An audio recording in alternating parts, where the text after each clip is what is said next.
Jaya Radha Madhava Kunja Bihari.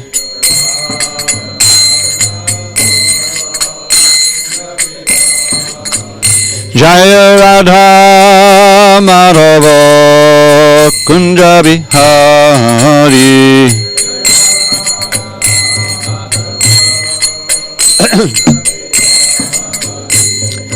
Gopi Jana Vallabha Girivaradhari.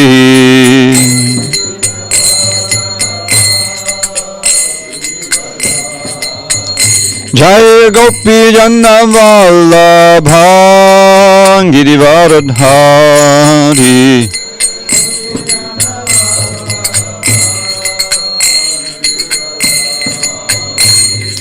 Yashodanandana Braja Jana Ranjana.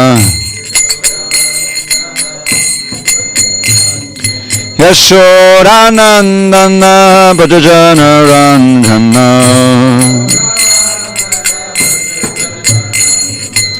Yamuna Tira Vanachari.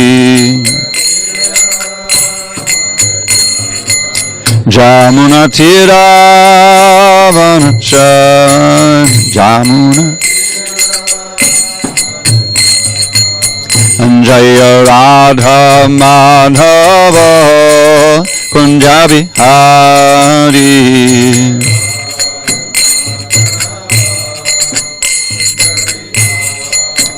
Jaya Radha Madhava Kunja Bihari.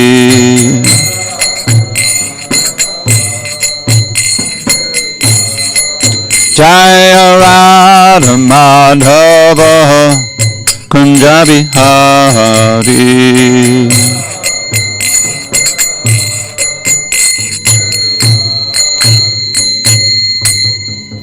Jai Om Vishnupad Paramahansa Parujikacharya Ashtotar That Shri Srimad Divine Grace Srila A.C. Bhaktivedanta Swami Prabhupada Ki Jai. ISKCON BBT Founder Acharya Srila Prabhupada Ki Jai.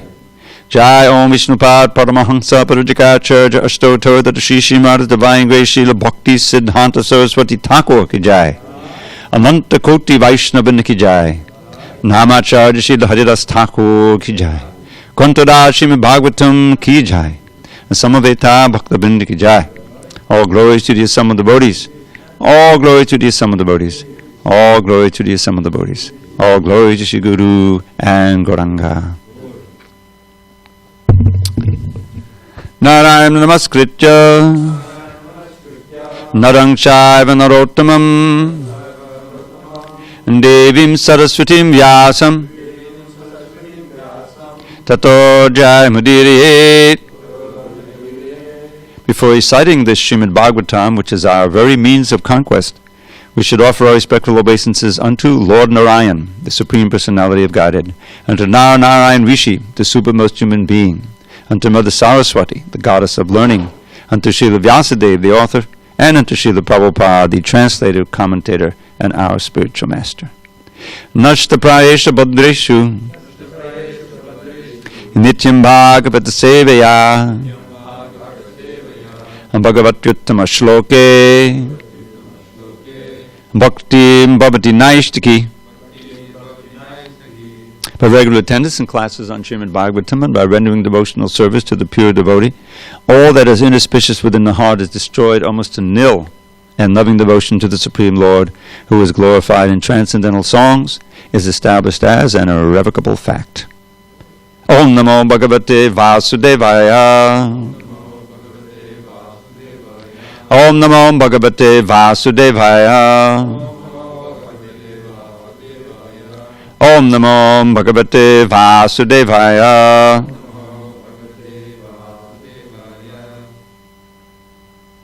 On this 15th day of February 2021 in SanDiego, we're reading from Srimad Bhagavatam, translation and commentary by His Divine Grace A.C. Bhaktivedanta Swami Prabhupada. And we are in Canto 4, the creation of the fourth order. Chapter 29 talks between Narada and King Prachina Barhi.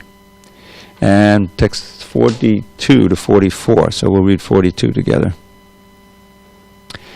Prajapati Pati Sakshad Prajapati Pati Sakshad Bhagavan Girisho Manuhu. Oh, sorry. Dakshadaya Prachadyaksha Dakshadaya Prachadyaksha Naishtika Sanakadayaha Naishtika Sanakadayaha Prajapati Pati Sakshad Bhagavan Girisho Manuhu Dakshadaya Prajadyaksha Naishtika Sanakadayaha Prajapati Pati Sakshad Bhagavan Girisho Manuhu Dakshadaya Prajadyaksha Naishtika Sanakadayaha. Please chant. Prajapati Pati Sakshad Bhagavan Girisho Manuhu Dakshadaya Prajadyaksha Naishtika Sanakadayaha Prajapati Pati Sakshad Bhagavan Girisho Manuhu Dakshadaya Prajadyaksha Naishtika Sanakadayaha Prajapati Pati Sakshad Bhagavan Girisho Manuhu Dakshadaya Prajadyaksha Naishtika Sanakadayaha. One more. Prajapati Pati Sakshad Bhagavan Girisho Manuhu Dakshadaya Prajadyaksha Naishtika Sanakadayaha.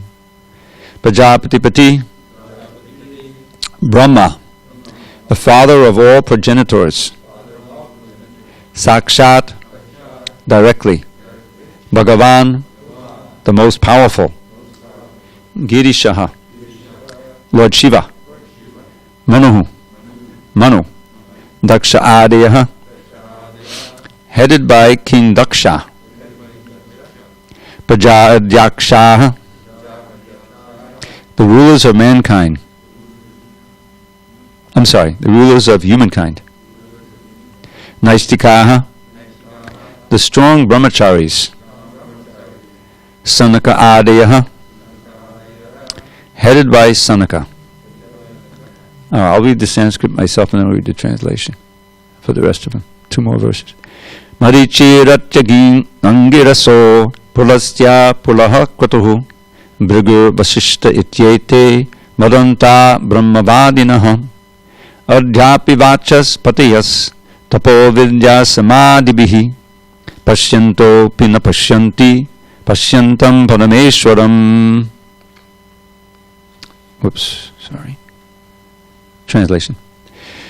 The most powerful Lord Brahma, the father of all progenitors, Lord Shiva, Manu, Daksha, and the other rulers of humankind, the 4 saintly first-class brahmacharis headed by Sanaka and Sanatan, the great sages Marichi, Atri, Angira, Pulasya, Pulaha, Kratu, Bhrigu, and Vasishta, and my humble self, Narada, are all stalwart Brahmins who can speak authoritatively on Vedic literature.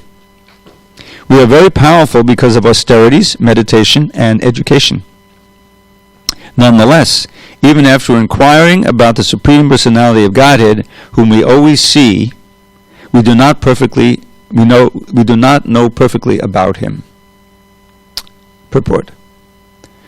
According to the foolish Darwinian theory of the anthropologists, it is said that 40,000 years ago Homo sapiens had not appeared on this planet because the process of evolution had not reached that point. However, the Vedic histories, the Puranas and Mahabharata, relate human histories that extend millions and millions of years into the past. In the beginning of creation, there was a very intelligent personality, Lord Brahma, and from him emanated all the Manus and the Brahmacharis like Sanaka and Sanatan, as well as Lord Shiva, the great sages, and Narada. All these personalities underwent great austerities and penances, and thus became authorities in Vedic knowledge. Perfect knowledge for human beings, as well as all living entities, is contained in the Vedas. All the above-mentioned great personalities are not only powerful, being cognizant of past, present, and future, but are also devotees. Still, in spite of their great education and knowledge, and despite their meeting the Supreme Personality of Godhead, Lord Vishnu, they cannot actually understand the perfection of the living entity's relationship with Lord Vishnu. This means that these personalities are still limited as far as their knowledge of the unlimited is concerned. The conclusion is that simply by advancing one's knowledge, one cannot be accepted as an expert in understanding the Supreme Personality of Godhead. The Supreme Personality of Godhead can be understood not by advanced knowledge, but by pure devotional service, as confirmed in the Bhagavad Gita 1855. Bhaktya mam abhijanati yavanyastasmi tattvataha. Unless one takes to pure transcendental devotional service, he cannot understand the Supreme Personality of Godhead in truth. Everyone has some imperfect ideas about the Lord. So-called scientists and philosophical speculators are unable to understand the Supreme Lord by virtue of their knowledge. Knowledge is not perfect unless one comes to the platform of devotional service. This is confirmed by the Vedic version. We can all chant together, those who know the verse. Atapite deva padam bhajandvaya pasadaleshanugrihita evahi janati tattvam bhagavan mahimno nachanye ko pichadam vichinvan. This is Srimad Bhagavatam 10:14-29. Lord Brahma's prayers to Krishna. The speculators, the Gyanis, go on speculating about the Supreme Personality of Godhead for many, many hundreds of thousands of years. But unless one is favored by the Supreme Personality of Godhead, one cannot understand his supreme glories. All the great sages mentioned in this verse have their planets near Brahmaloka, the planet where Lord Brahma resides, along with 4 great sages, Sanaka, Sanatan, Sanandana, and Sanat Kumara. These sages reside in different stars known as the southern stars, which circle the pole star. The pole star called Dhruva is the pivot of this universe, and all planets move around this pole star. All the stars are planets as far as we can see within this one universe. According to Western theory, all the stars are different suns, but according to Vedic information, there is only one sun within this universe. All the so-called stars are but different planets. Besides this universe, there are many millions of other universes, and each of them contains similar innumerable stars and planets. Om Jnana Timirandasya Jnananjana Shalakaya Chakshu Unmidatam Mena Tasmai Shri Gurave Namaha. I was born in the darkness of ignorance, but my spiritual master Srila Prabhupada opened my eyes with the torchlight of knowledge. I offer my humble obeisance unto him and all members of Shri Parampara, the disciplic succession. So, Narada Muni is concluding his explanation of the extended allegory he gave previously concerning King Puranjan, who is really all of us, the dweller within the city of the body with 9 gates. And he's exalting now the process of hearing about Krishna, and how that is in great contrast to what King Prachanabhari has been doing up to now, which is performing various Vedic sacrifices in hopes of getting material benefit, going to the heavenly planets, whatever. And here he's explaining the unfathomable quality of the object of that hearing, which is Krishna and the spiritual world and devotional service in general.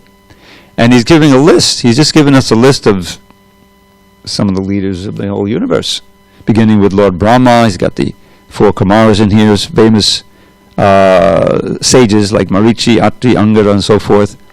And even Narada includes himself in the list in the end. We're very powerful. But nevertheless, even after inquiring about the Supreme Lord, whom we always see, we do not know perfectly about him. So, this is by way of explaining the unique quality of hearing the subject matter of Krishna. You never come to the end. If you go to Wikipedia, say, which many people consult to find information on some topic they don't know much about, or more about something they know about, the articles have a beginning and an end. And you'll find that, there are different qualities because it's an open source. But sometimes there's a lot of research went into them. They quote different sources, and there's a pretty nice essay on a certain topic. And after a certain time, many times you find, okay, that's enough. There's more here than I need to know. You know what I mean? And you'll find that that's true of every material subject. And Prabhupada mentions in one lecture I recently heard how, there's unlimited objects for hearing. Shrota Vyadi Niraja Indra, right? Nirna Sahasrasha. Of those who are not simply hearing about Krishna, you have unlimited objects for hearing. And that hearing, is like I say, standing in, it's symbolic of the whole process of gaining knowledge through one's material senses. Not hearing necessarily transcendental, but just hearing, taking in information. And of course, when it's been written down and systematically, there's unlimited things you can learn about, but we have limited capacity. So people specialize. I remember this became very graphic to me. Somehow, when I was living in L.A., I forget why I was waiting for somebody in one of the library rooms. There's all kinds of libraries in the big UCLA complex. And I was sitting in this chair and waiting in this library. It was some kind of a science thing, library. And so I'm, getting a little, I stood up, I started looking at some of the books, And just as Prabhupada says in his lecture, he mentions that you can become a soil expert. And you can spend all your time investigating that, and you can read books, and you can get a degree, and you can get a job, especially if you're good at finding out where the oil is underneath the ground. This is what Brahmatirtha was good at. A very nice job. He's a devotee, but that was his profession. But it doesn't help you to solve life's problems. In other words, there's infinite things that you can understand, and about the material world, what to speak of the spirit. But none of those directing your intelligence and your attention to them simply bewilder the mind more. You become more stupid. Bhaktivinoda Thakur, right? He says like jada. You get your jada. Bhaktivinoda Thakur has been, I've spent so much time. I mean, he's describing himself humbly, of course, as cultivating mundane education. And it often makes one less open to transcendental subject matters, because these are very powerful. These are very intelligent people who have done research, and they write very well, and you're with others who respect that, and the teacher is teaching you that. Of course you're going to be, think, well, I'm doing the right thing here. This is, I'm cultivating this knowledge, I'll get a degree, and I'll get, this is good. But really, you're digging yourself a big hole of ignorance, because it has nothing to do with the real subject matter we need to solve life's problems. This is part of Maya's phantasmagoria, Prabhupada calls it. The world of created dreams. Remember, we went through that verse last time I gave class, Arte Vidyamane Pi. Although the samsara is ultimately unreal because it's evanescent, it's transitory. It's part of Krishna's energies, but our suffering in it is also temporary. But it's very real at the time for us in our material condition. And it doesn't cease until we wake up from this dream that we're this body and that the objects of the senses are our field of domination and enjoyment, and I can invest in the whole scientific enterprise, the ascending means of knowledge, which can never give any information really about the absolute truth. Its name Adhokshaja. It appears right near the beginning of Bhagavatam. It comes up again and again. Savai Pung Sang Parodama Yato Bhakti Adhokshaja. Real dharma, human dharma, is that which evokes pure devotion for Adhokshaja, the name of Krishna.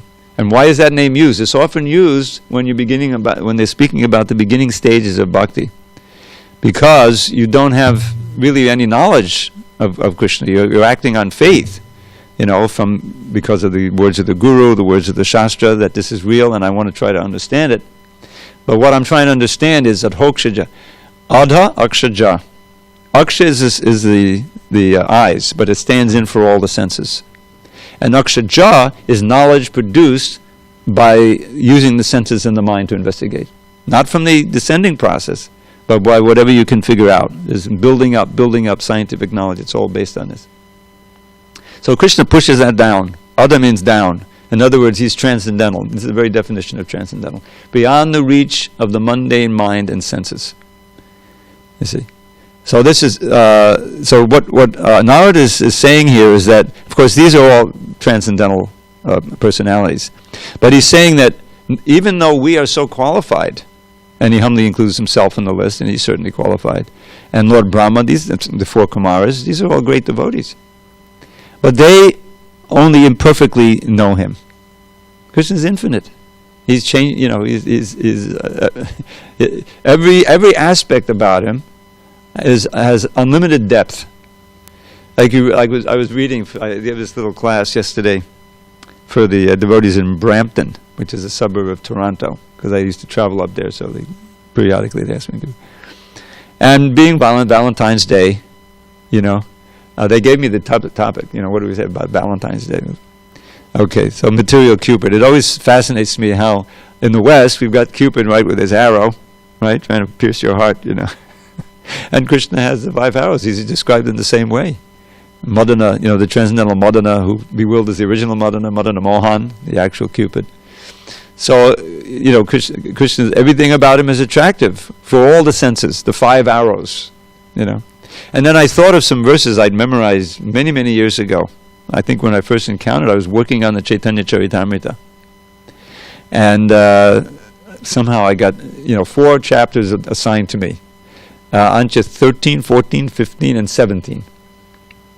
And it's just when Lord Chaitanya is in the highest ecstasy, and Ramananda Roy and Surup Damodar are enhancing his mood by reciting certain verses.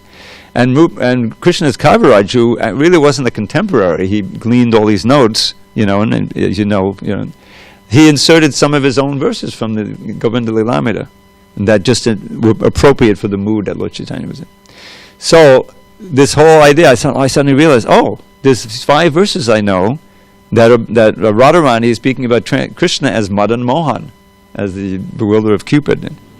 And so I went into those and I reviewed them. I hadn't seen them in quite a while.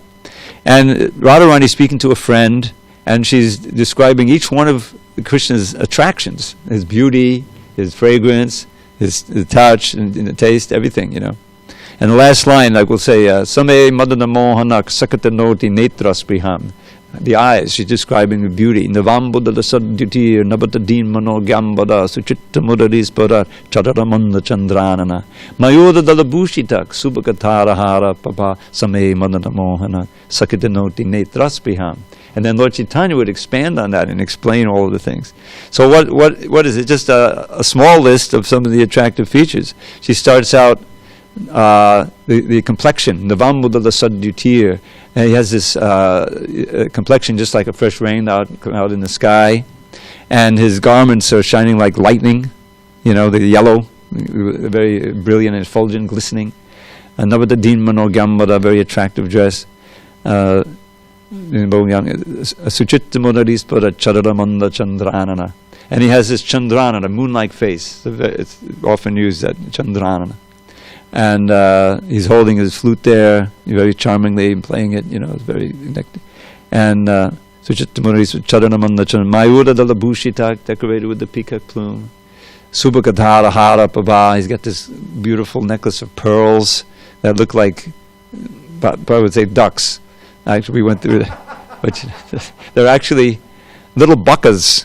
The bakka, we did research on this when I did the Krishna book. And a baka is a little heron, an egret. I did some that is native to India, and it's the one that the very white little bodies, little white, and they run after the bulls, and thinking that the testicles are going to fall. They'll eat. And Prabhupada said, yes, that's who it is. That's what the bird is. So maybe it's a transcription thing. He would say buck, and they would say buck, and they would say duck. And we got a lot of ducks running around. Anyway, but the beautiful pearl necklace and like that, and so in this way, Krishna is attracting the desires of my eyes to see him, and she would go each one. So then Lord Chaitanya expands on it, describing each one of those in more beautiful ways. I don't have any of it memorized, but then we have whole books, we have whole plays, and we have Gopal Champu, which is described as a very formidable book. In other words, very vast, expanding more and more on the beauty of Krishna and how each one of those things produces a certain emotion in Srimati Radharani. So what I'm saying is it never ends. In other words, if we want to, if we have the taste, you can hear and it's Krishna Katha, and it's literally ever fresh. And the things that you thought you knew, with your new consciousness, maybe a little more purified after 40 years, you'll see, you'll have fresh realizations and so forth. Prabhupada said you can read Bhagavad Gita all day, 10 times a day, and you'll find ever new, fresh things there. So this is the nature of spiritual energy. Whereas material, it grows hackneyed. So I'm sitting in this library, and they said, well, let's see what this book is about. So I took one book out, and it was like insects of Argentina or something like that. A whole book, just really. Oh yeah. The Latin name and the whole thing, and what it feeds on. Is it poisonous? Give me a break. What a waste of human intelligence to become fixated on that little aspect of the material energy, and never think about who created the insects. What's the source of it all, and the meaning of human life. Atato Brahma Jigyasa. So we've been given this, human life. Everyone comes to the human life, and was fortunate enough to know that the human life is a great treasure, and we should use it to investigate into these subject matters. Krishna, the supreme absolute truth, and it will satisfy all of our needs, intellectual, sensual. The senses will be completely satisfied, in relating to Krishna, and what to speak of the mind, our need for friendship, for love. It's all completely there. And this whole analogy, which is I'm winding up now, he's coming to the point, and he has already spoken how the hearing of the transcendental subject matter is the most valuable thing. That is the antidote to our attraction for anything material. And so much effort he's putting in, so much Prachanabharhi, to perform these elaborate sacrifices, for material purposes. And we have the same thing going on in the modern society. They're not, pouring the ghee, and they're not chanting the Vedic mantras, but they're performing tremendous austerities and sacrifices for basically the same category of thing. To build up society, to create more wealth, to be in a position of power, and all of this material aspirations they have. And it's just as self-defeating, if not more so, because it's so sinful.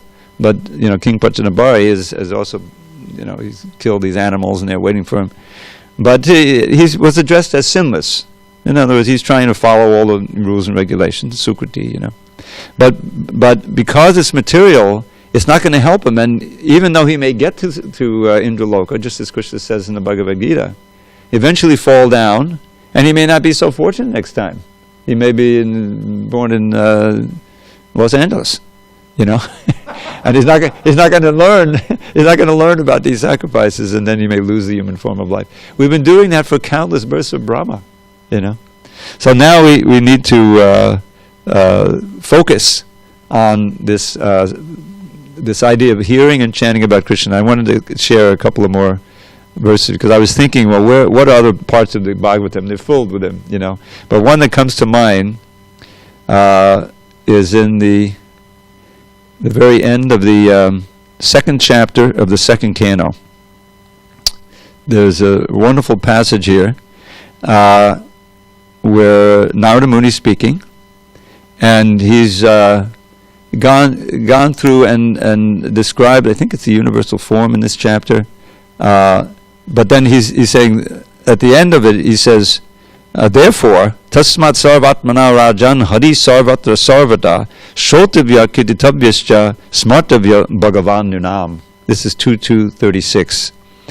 O king, it is therefore essential that every human being hear about, glorify, and remember the Supreme Lord, the personality of Godhead, always and everywhere. And I wanted to focus on that always and everywhere. That takes in every moment of our lives, right? Sarvatra and Sarvada. Sarvatra is everywhere, Sarvada is always. And I'm just going to read a little bit of this purport. It's not that long. Maybe I'll read this. It's all one big paragraph. Srila Shukadeva Goswami begins this verse with the word tasmat, or therefore, because in a previous verse he has already explained that there is no auspicious means for salvation other than the sublime process of Bhakti Yoga.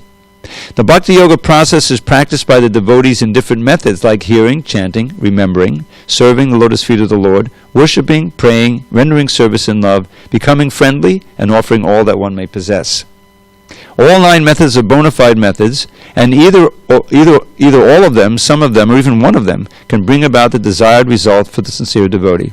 But out of all the 9 different methods, the first one, namely hearing, is the most important function in the process of Bhakti Yoga. It all begins with hearing, if you're going to take up the other things. Without hearing sufficiently and properly, no one can make any progress by any of the methods of practice. And for hearing only, all the Vedic literatures are there, compiled by authorized persons like Vyasadeva, who is the powerful incarnation of Godhead. And since it has been ascertained that the Lord is the super soul of everything, he should therefore be heard and glorified everywhere and always. That is the special duty of the human being. When the human being gives up the process of hearing about the all-pervading personality of Godhead, he becomes a victim to hearing rubbish transmitted by man-made machines. Prabhupada talks about that again here. Machinery is not bad because through the machine one can take advantage of hearing about the Lord. I'm reading the machine right now. But because machinery is used for ulterior purposes, it is creating rapid degradation in the standard of human civilization. Prabhupada's writing this is second canon, he's writing it in India, in the 60s. And now it's gotten exponentially more prevalent and worse. It is said here that it is incumbent upon the human beings to hear, because the scriptures like Bhagavad Gita and Srimad Bhagavatam are made for that purpose. Living beings other than human beings have no ability to hear such literatures. If human society gives itself to the process of hearing the Vedic literature, it will not become a victim to the impious sounds vibrated by impious men who degrade the standards of the total society. Hearing is solidified by the process of chanting. One who has perfectly heard from the perfect source becomes convinced about the all-pervading personality of Godhead and thus becomes enthusiastic in glorifying the Lord. All the great acharyas, now here's another little list, like Ramanuja, Madhva, Chaitanya, Saraswati Thakur, or even in other countries, Muhammad, Christ, and others, have all extensively glorified the Lord by chanting always and in every place. Because the Lord is all-pervading, it's essential to glorify Him always and everywhere. In the process of glorifying the Lord, there should be no restriction of time and space. This is called Sanatan Dharma or Bhagavat Dharma. Sanatan means eternal, always and everywhere. Bhagavat means pertaining to Bhagavan, the Lord. The Lord is the master of all time and all space, and therefore the Lord's holy name must be heard, glorified, and remembered everywhere in the world. That will bring about the desired peace and prosperity so eagerly awaited by the people of the world. The word cha includes all the remaining processes of bhakti as mentioned above. So this is very pertinent to what we're reading in the 4th canto here. And it just comes up again and again, because the Bhagavatam itself is explaining why this is so important, and it's also giving us the subject matter for hearing. The Bhagavatam itself is the subject matter. And then there's one more verse here. I won't read the purport, but this is one of my favorites of all time. Babantiye bhagavata atmanaksatam katam matam shavanaputesha sambitam punanti te vishahivadushitashayam vajanti tachcharanasarorohantikam. Those who drink through the oral reception, fully filled with the nectarian message of Lord Krishna, the beloved of the devotees, purify the polluted aim of life known as material enjoyment, and thus go back to Godhead, to the lotus feet of Him, the personality of Godhead. So this Pabanti, those of you know the Bhagavatam, practically that's the first verse, the third verse of the first canto, first chapter. Nigamakal-bhattado-galitam palam. This Bhagavatam itself is the ripened fruit of all the vast desire tree of the Vedic literatures. And Prabhupada, you got to read those word by word meanings. It says, Nigamakal-bhattado-galitam palam. So it's a fruit that's semi-soft and easily swallowable. It's an immortal word by word meaning. In other words, it's like a mango that's so, you have to practically drink it, you cut it open, you know what I mean? So that's the Srimad Bhagavatam. And it's meant to be drunk through the ears. And if you're fully filled, sambritam. In other words, you're advanced enough so that completely satisfies you. And you're never satiated. You remember that word we spoke of? It never becomes old. That's in the Antya-lila, you'll see. Let's just have him go all night, and then the sun would come up, okay, there's morning duties to be done. But basically he was hearing and chanting all the time. Katamritam, here's that word that I think we had yesterday, day before. The nectar of Krishna Katha. That Satam Prasangan verse that is spoken by Kapila Dev, a Rasayana, a life-giving elixir. It wakes up the soul and drink it forever. Punanti. So this is the process of purification. It purifies the heart and purifies the consciousness of what? Vishya Vadushatashiyam. The contaminated,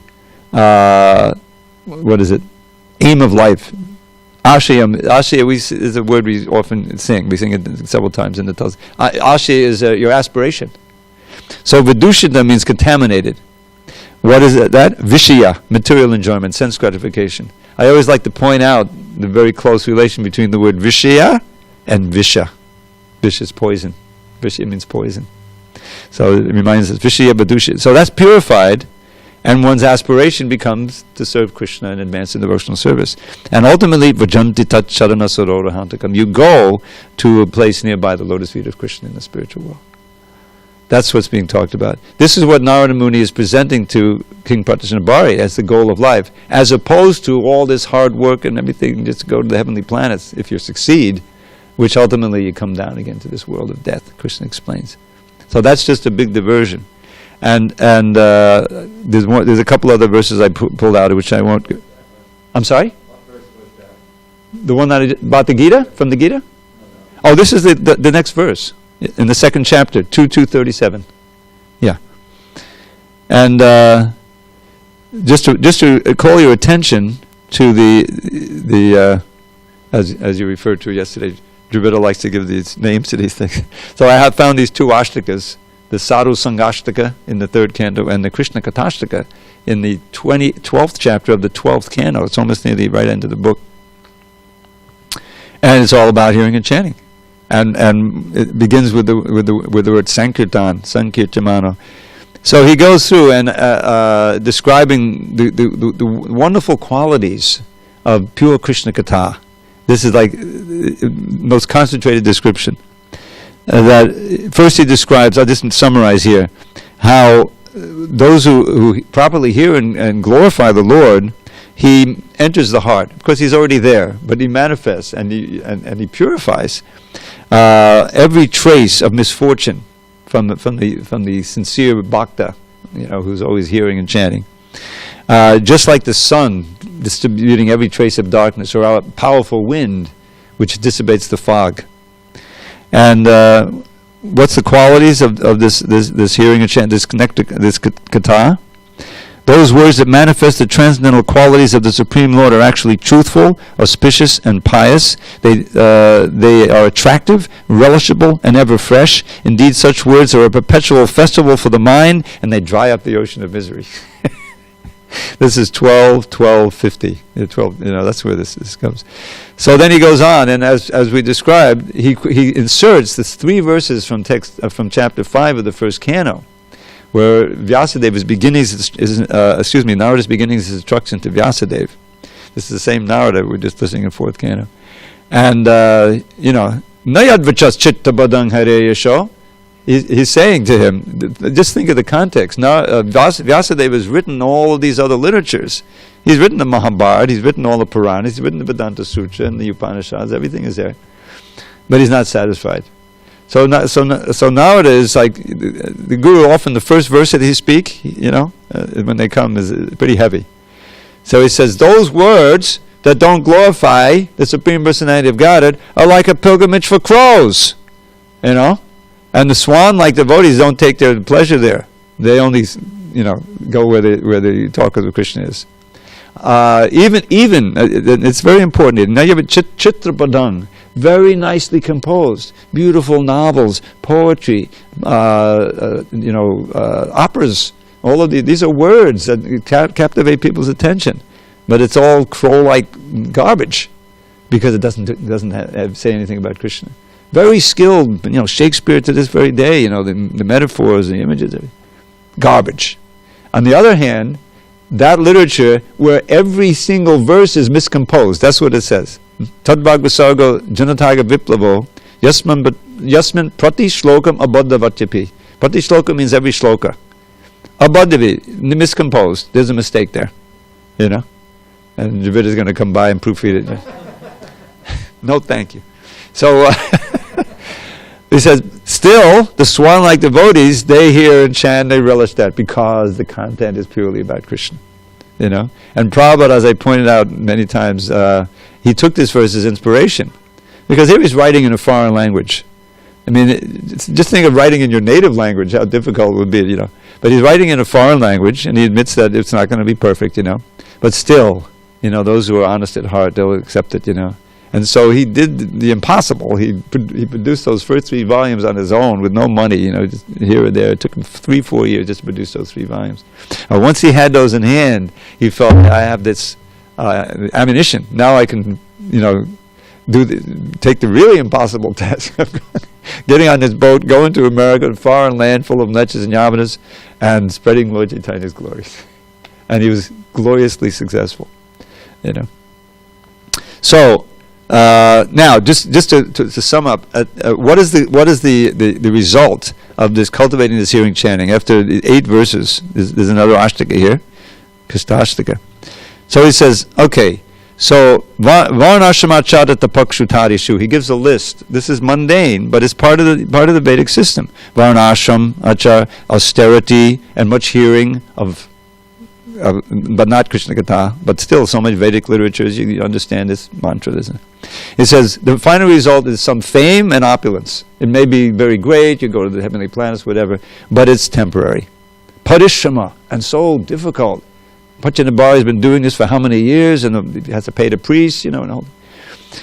But then he says, here's the result of Gunanovada Shravananadadabi, of chanting, the qualities in hearing, the qualities in pastimes in name of the Supreme Personality of Godhead. Avismati, Sridhara Pada Padmayo. Avismati means, and we had the wrong translation there. This is my fault because I helped produce this book. I didn't catch it. This is the 12th canto. By respecting and attentively hearing the recitation of the transcendental qualities of the Supreme Lord, one can remember his lotus feet. No. Avismati is much more than just remembering. It's never forgetting. It's constant remembrance. One can come to the point of constant remembrance. And then the last verse, which is one that Bhaktisiddhanta Saraswati Thakur would quote, I read it in that book, Bhakti Vaibhava book. This verse, Avismati Krishna Badada Vindya. Notice the same word, it begins with the same word. Now he's speaking of Krishna Badada. He was speaking of Shrida, the God in general, Vishnu. Now it's Krishna. Avismati Krishna Badada Vindayo.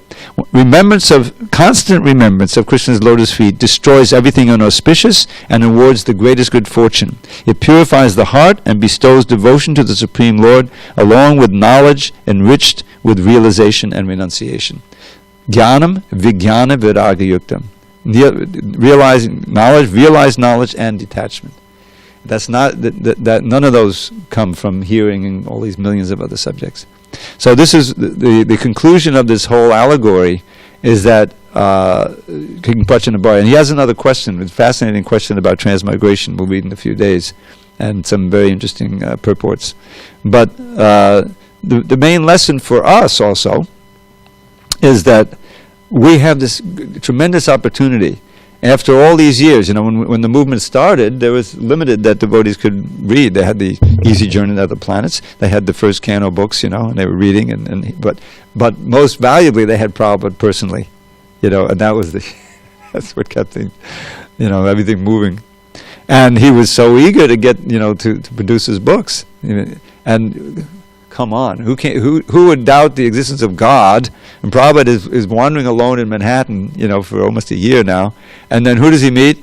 But a professor of English to help him with that production, I mean, sometimes you can see, yes, Krishna is really sending, who he needed. And he was able to help him produce these books. And others got involved also eventually, of course. So this is again and again we're hearing the same thing. So we should take advantage. We should take advantage of these fabulous literatures Srila Prabhupada has given us that are all invaluable, torches to dissipate the darkness in our heart and others' hearts. This is the whole point of the book distribution. When you give a book out, one of Srila Prabhupada's books, somehow or other, you're giving Prabhupada in the way that he most wanted to be related to, through his words, Vani and Vapu. I'm sure you've heard of that before. And there he is, immortally, as he said, I'll never die, I'll be present in my books. He's very prescient. And so he wanted us to relish them. He wanted us to saturate our minds in them, become potent preachers, and then, give them out as widely as possible. And in this way, expand the movement. Because that's how we renew our faith and we nourish it and advance in devotional service. And you can see, just look at what Prabhupada did. He was using all his energy for glorifying the Lord. He was speaking those books, and he would meet with devotees, give classes, and he loved to read also their realizations. That's why the Back to Godhead, was so important when he started it up again in America. And they were able, devotees were able to write, and he relished that. Maybe some of you may not know this. I remember this, Mukunda, you probably know this. Jayadvaita Das Brahmachari at the time, he was involved with the BTG and the books from practically the beginning of his career. And at one point he was one of the main writers, or the editor, I forget which. And he wrote a book about Radharani. I think it was not a book, an article for BTG. Who is that girl with Krishna? I think it's entitled, Probably 1974, something like that, 73. And Prabhupada was traveling. And when he came to New York, and to Jayadvaita, he was in the airport, he gave him a big hug because of that. I mean, come on, that's like worth trillions of dollars. I mean, trillions of dollars are like dirt in the floor compared to that. He was so much appreciated that, article, and it's not, like super esoteric or anything. I mean, but it's giving what Prabhupada gave us, But he did it. He wrote it very nicely, and so it tracked the minds of the Westerners. That was Prabhupada's whole idea, with the BTG. He started in India in English. The spiritual master told him to preach in English. You read some of those original BTGs. The first one, the war was still going on. World War II. It was 1944. And he had some guest articles from some writer, in England, who was a priest or somebody like that, he had that, and he had his own article, and a lot of it dealt with the current events, but it was in a way to, of course, bring Krishna consciousness, to the forefront. And so it's a great history, and it's still going on. Some really beautiful, articles coming out in there. But the whole, it's all part of this, hearing and chanting.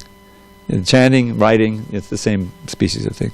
So we should absorb our minds in Krishna to the point of getting to the point of constant remembrance. Can you imagine seeing everything in relation to Krishna? It means, all your senses are saturated. Whatever you hear, the sound and ether is Krishna, that's constant remembrance of Krishna's lotus feet.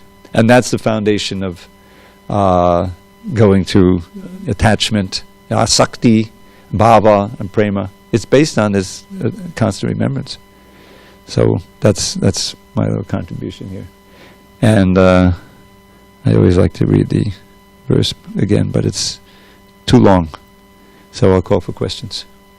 Plus I lost my place. Anyone have any comments? Okay. Yes, Mukunda. I was just wondering. It wasn't clear to me in the verse if Narada is saying, because Narada is saying that even the demigods and great brahmacharis and great brahmanas, even myself, Narada is saying, even though we know the Vedas, we can speak on the Vedic literature so well, and we even inquire about Krishna, and even still we don't know perfectly about him.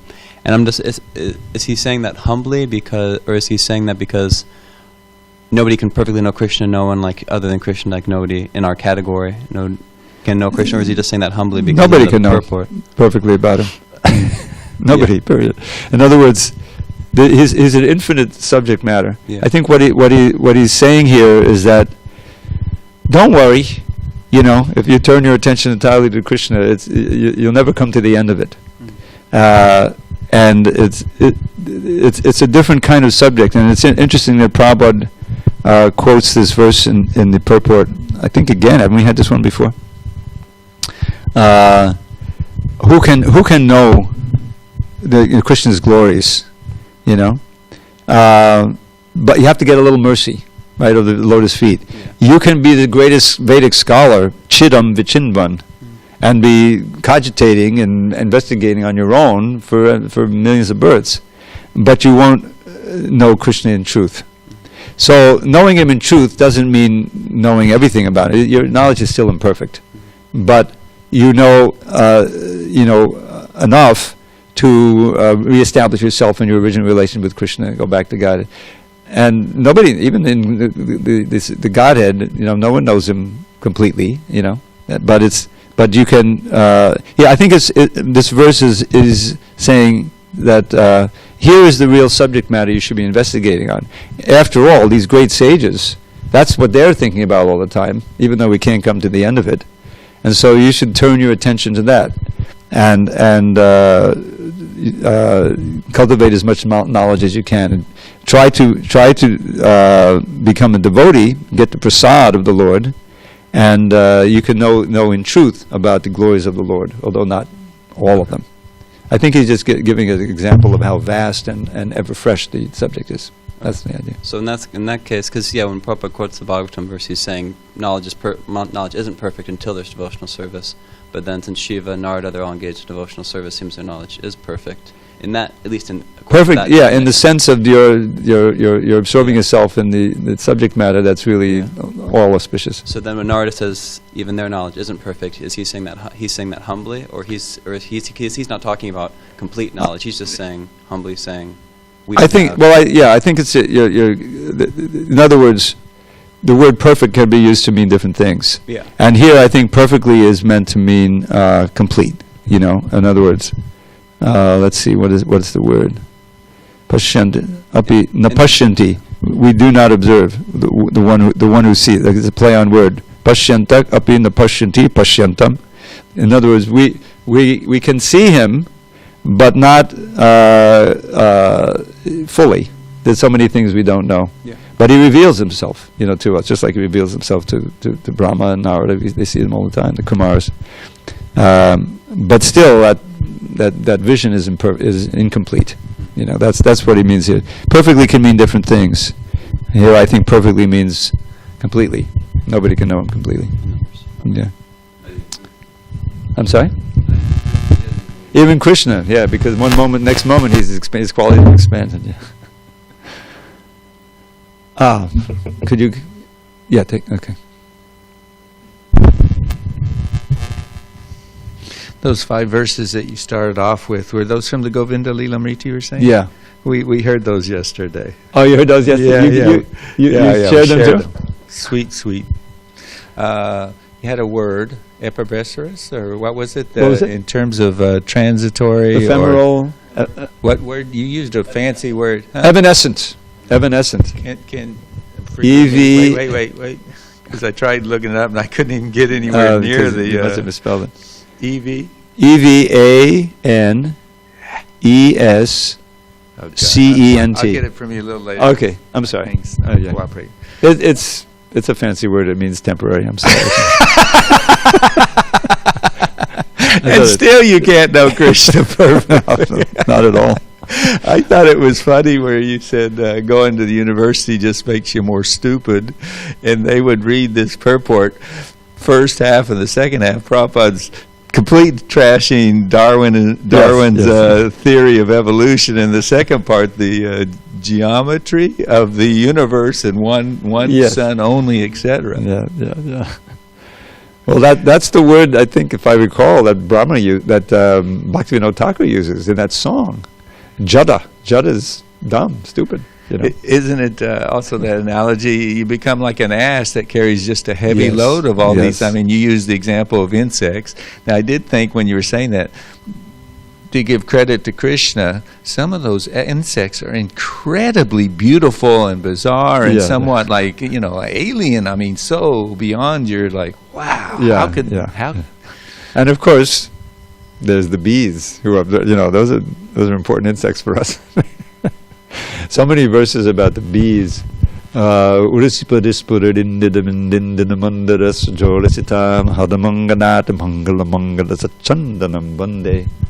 Upon his chest is manifest the God of upon his chest is manifest the mark of Goddess Shri, and there to rest the best of wreaths, a temple for the bees who worship him by singing hymns that limn his loving play. Now you got to always L-I-M-N. It's not one of these limbs. L-I-M-N is a word that means describe. Believe it or not, L-I-M-N. You can look it up. Who worship him by singing hymns that limn his loving play, while Sri Hari most gleefully acclaims the way they pray. For Braja's love-mad milkmaids and for all the Brahmins' wives, Sri Krishna is the ultimate good fortune in their lives. His sandal-paste anointed limbs bedim the full moon's glow. Unto the lotus feet of Sri Hari I bow down low. There's so many verses like that. But the bees, those bees, I mean, they have a place. The gopis sing of the bees. They're very fortunate because they can hang out, with Krishna. They get attracted to the fragrance, and they sing various stutis and stotras glorifying Krishna and Balaram. Yes. There's one other verse I'll share with you. Okay, it's getting late. But this is in the Gopal Champu. It's part of a song that's based on the Venu Gita. The whole Gopal Champu is based on the Bhagavatam, and then he expands it.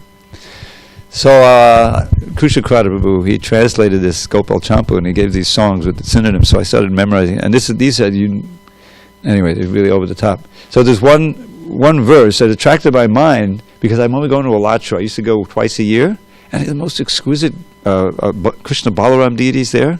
They installed them a few years ago, but they have a special flavor. And I say, I need some verses for that. And then one of them was describing Krishna Balaram and the bees. The mala, padimala, voli, voli, they're part of a song. I don't know the tune. Mala, padimala, voli, voli, vapodadi, baladasa desham. Adi jankiti natakola, halabahalabahalakatu, helavesham. The mala, so you have the fragrance. They're wearing Krishna Balaram, have these, wonderful forest flower garlands. It's so fragrant, full of colorful flowers, And they're exuding this extraordinary fragrance, Plus, their mothers, when they dress them, and this is, Kushikar didn't figure this one out, a voli. Voli means a wrinkle, but it doesn't make any sense here. So I looked it up, and one of the meanings is a little instrument that you use to apply fragrant ointments on something, just like we have our, a poor substitute of the Q-tip, that we get every morning. That's a voli. So when Rohini and Yashoda dressed Balaram and Krishna, and they used that to put extra fragrance. Their bodies were already fragrant. Then they got the garlands. Now they got all the volleys, so the bees are going nuts. So voli vapa oli. Now the word for bees is oli. So you got voli vapa oli volita sedation. Means wherever they are, there's these swarms of bees all around them because of the fragrance. So what are they doing? Very loudly and enthusiastically, they're singing various stotras and hymns. They're not just buzzing and buzzing. Special bees. So that's just one verse, and it's a song. Oh my God, it's very nice. So there we have it. Okay, all glory to Srila Prabhupada. Hari Hari Bol. Hare Krishna Prabhu. Hari Bol. We got a question. Yeah. All right. Sorry. Now I'm really going over time. Go ahead. Thank you for nice class. So really nice. Hare Krishna, Hare Krishna. So people, according to Vedas, how many planets do we have in this universe? How many what? Suns? How many planets? Is there any count? I mean, millions and millions. You have lots and lots of planets. Just like you have you look at they're all those so-called, those stars up there are all planets. That's what we heard. You know? So Yeah. you ever try to count the Milky Way? Try it, and then when you come back, let me know how many you get. There's only one that has unlimited numbers. Many.